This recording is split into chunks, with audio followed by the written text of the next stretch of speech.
Today here with me in the European Parliament is Madam Yana Toom. Thank you so much for your presence. You're welcome.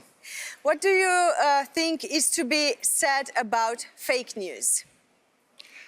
In this building, we'll have to speak about fake news as if it were some kind of new phenomenon. In fact, it is not. We know fake news since ancient times. If you look, I don't know, at what was made with Vlad Tepes, who is known as Dracula. This is pure fake news, which was made like 150 years ago, which absolutely ruined his reputation in the world. He was a ruler, he fought for independence of Romania, but if you ask somebody in the United States who is Vlad Tepes, they will say he was vampire, he was Dracula. This is how fake news works. Well, nowadays, due to, of course, social media and the involvement of this area, do you consider that fake news is more dangerous than it was back then? I don't believe so. I believe that the main danger of fake news, the main problem is that we do not pay enough attention to critical reading. You know, I was born in Soviet Union during Soviet times. My grandfather, who was then 80 plus, he listened to news from Moscow, then he listened to news from Tallinn, then he listened to Voice of America, and then he tried to understand what is going on. Putting his own reality, filter. yes.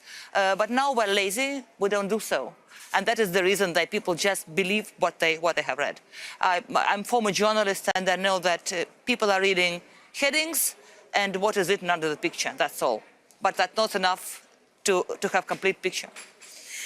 Well, then what are the solutions in fighting against these type of news? The first thing is, of course, education. We have to teach our young people, our children, to control absolutely everything. Everybody who is reading fake news in social media, they obviously have internet, they have Google, they have searching motors just to check the things. This is the first. The second is that, of course, in Europe we need codes of conduct for media in all member states. Not every member state has them.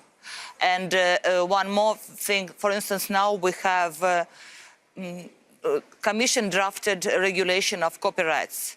We're going to defend the rights of right holders, publishers, and so on and so forth. But we have to keep balance. For if we make people so to say, ordinary media to pay for hyperlinking, it means that people will read more fake news, for they're not going to pay for anything. In the US, also, they are trying to find a solution. Do you think that their approach, different than the European one, is better or ours? You know, I'm a member of the European Parliament, which means that, of course, I will answer that in Europe we are wiser. We are, how to say, if you want to counter propaganda with another propaganda, it will not work. We don't need any kind of brainwash. We just need to be open, to be transparent, and to be more attractive. For if we look, for instance, to European news, sometimes they are extremely boring. And I myself, I'm a member of European Parliament. I have a feeling that I don't want to listen to them. They're boring. If you want to be attractive, you have to be like more colorful, let's say. Yes, exactly. Fake news, as this word is used, is a new phenomenon only as, I repeat, this word is used. What was happening, I don't know, 10 years ago, that nobody was frightened about this type of news, let's say, this type of information misunderstood or sold in a different way? We definitely underestimated the role of social media. Absolutely everything which happens is in social media, and only then. When I used to work in the newspaper, we knew that... On paper, newspaper, yes. We knew that Reuters was something like unbelievable. They were, in 15 minutes, they reported on everything.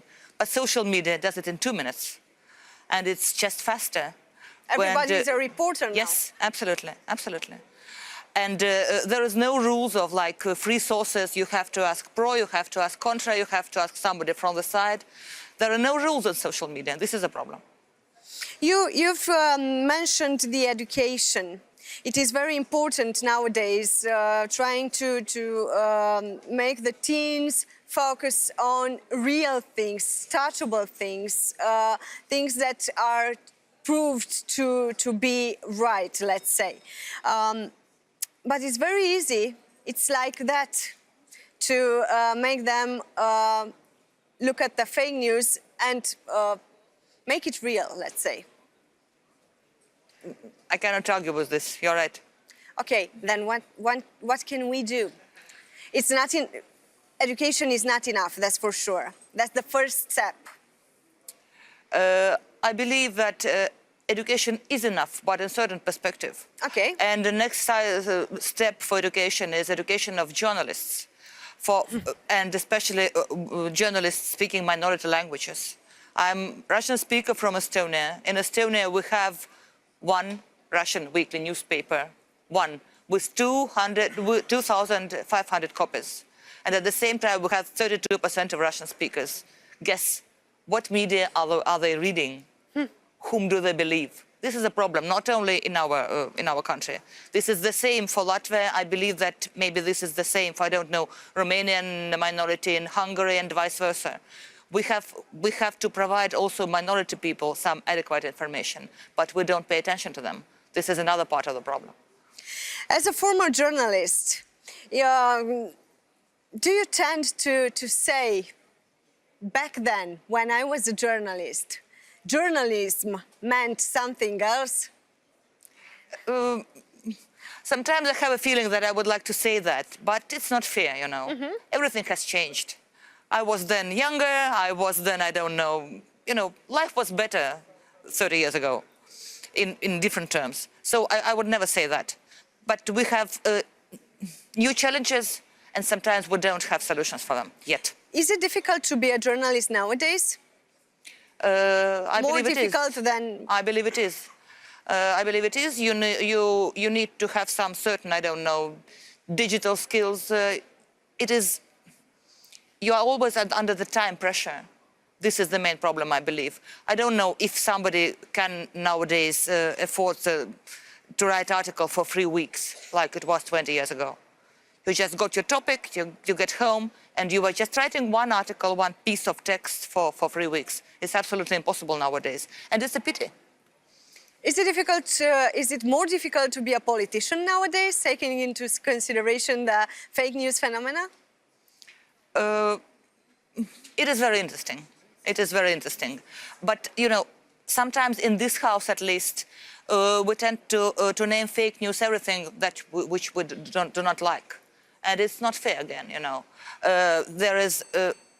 we have to have certain balance between freedom of speech, freedom of expression, and our fight towards fake news. This is not the same. If somebody don't like European Union, doesn't like European Union, it doesn't mean that, he's spreading fake news. One's attitude and facts is not the same. Was Brexit built on fake news?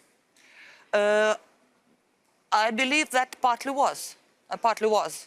But on the other side, if we speak about Brexit, if we speak about advantages of European Union, we're speaking about open borders, about free movement of people, and so on and so forth. But if you don't have the money to buy the ticket, you do not care about open borders. You just will not travel to anybody.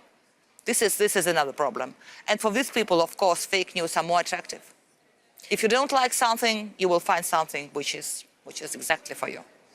Will somebody put an end to this phenomena of fake news? Is it possible, actually, for real? I don't believe so. I don't believe. It is like putting end to the internet, or I don't know, to whatever. This is a kind of... With the help of education, maybe also those who are generating the fake news won't make it at least not daily, on a daily basis? If you don't have demand, you will not produce the things, which means that we politicians have to change life and change politics, that people would not just have such a high demand for fake news. This is a lack of trust before us and before ordinary people, so to say. This is our job what we have to do. Thank you so much for your comments and for your presence.